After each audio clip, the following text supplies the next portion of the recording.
La guerre en Ukraine a déjà fait 5 millions de réfugiés, du jamais vu en Europe depuis la fin de la Seconde Guerre mondiale, selon le Haut Commissariat aux réfugiés.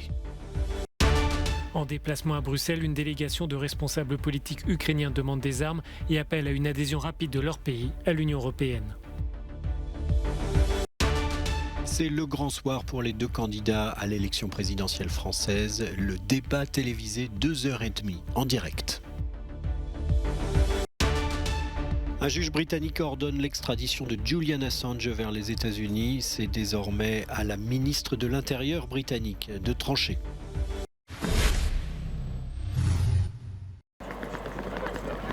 Ils sont désormais 5 millions à avoir quitté l'Ukraine depuis le début de l'invasion russe il y a 2 mois. Un chiffre fourni par le Haut Commissariat aux réfugiés. L'organe de l'ONU affirme par ailleurs que le nombre de personnes fuyant la guerre va continuer d'augmenter dans les prochaines semaines. Un tel flot de réfugiés n'avait pas été observé en Europe depuis la Seconde Guerre mondiale. Le nombre de réfugiés qui fuient à travers les frontières continue d'augmenter chaque jour, explique cette porte-parole du Haut Commissariat aux réfugiés. C'est un nombre vertigineux de personnes qui ont dû abandonner leur maison, leurs biens et dans certains cas leur famille. Des millions de vies ont été brisées et leur vie a été déchirée par cette guerre. Près de 6 réfugiés ukrainiens sur 10 se trouvent en Pologne, qui en accueille de très loin le plus grand nombre, même si certains se rendent ensuite dans d'autres pays européens.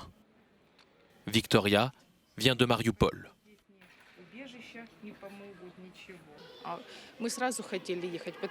Nous voulions partir immédiatement parce que toutes les maisons autour étaient détruites.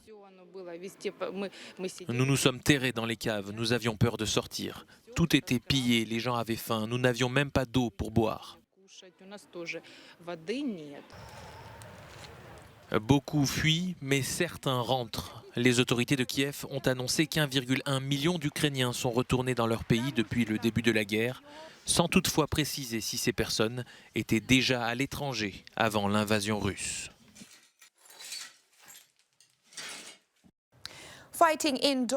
Les combats dans le Donbass continuent de s'intensifier, les forces ukrainiennes repoussant de nombreuses tentatives d'avancée de la Russie, selon le ministère britannique de la Défense.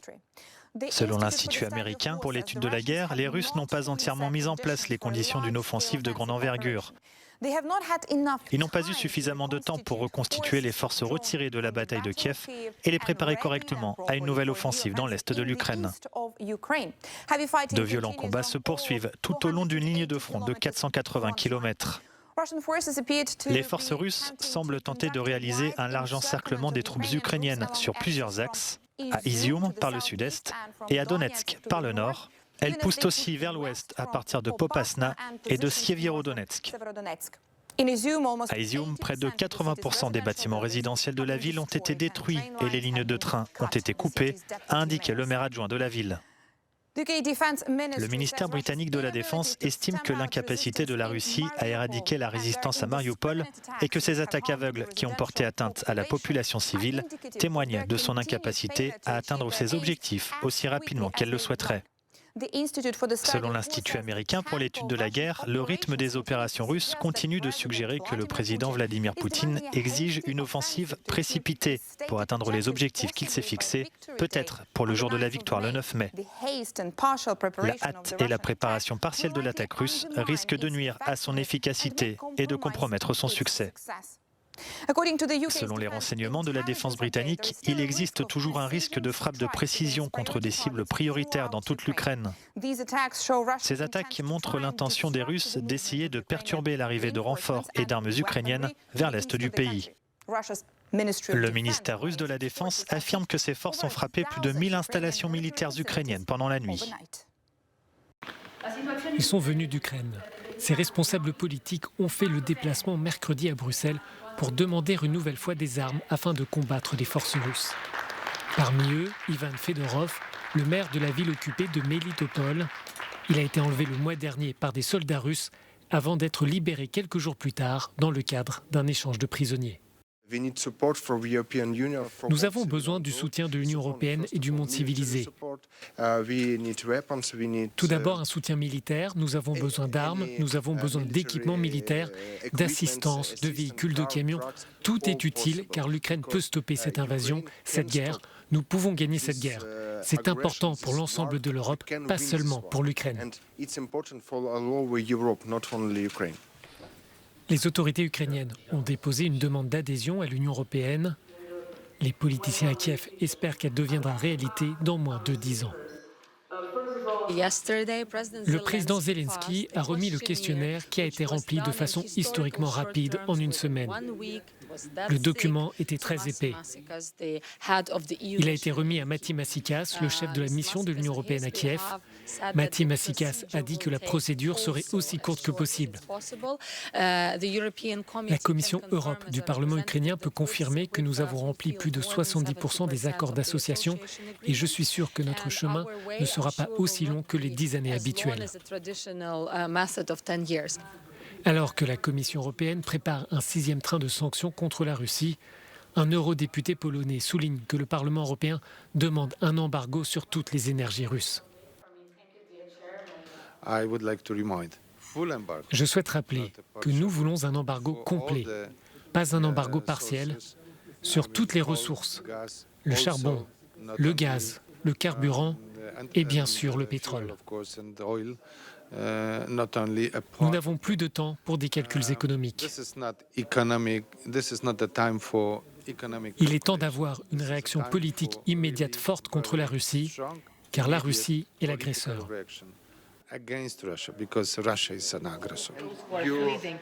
Le maire de Melitopol prévient les pays qui refusent de livrer des armes à l'Ukraine, comme la Hongrie et la Bulgarie, que s'ils ne soutiennent pas Kiev, la guerre finira par les atteindre.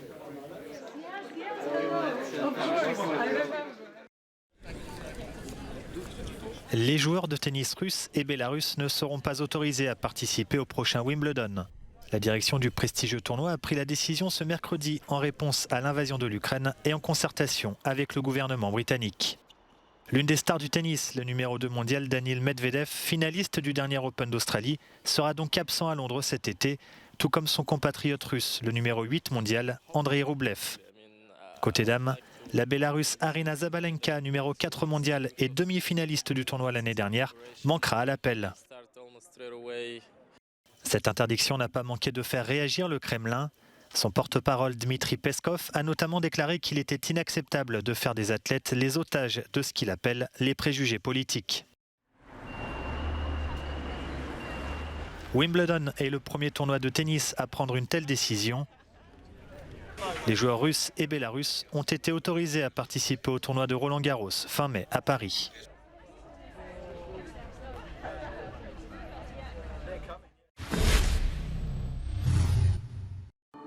C'est le grand jour pour les deux candidats au second tour de la présidentielle française. Le débat télévisé, les fameuses retrouvailles qui pourraient peser lourd sur le vote.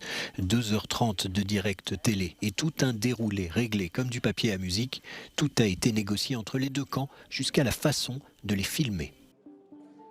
On est coincé dans des plans figés et qu'on ne peut pas faire des zooms avant, des zooms arrière, des grands mouvements de grue, des travelling, etc.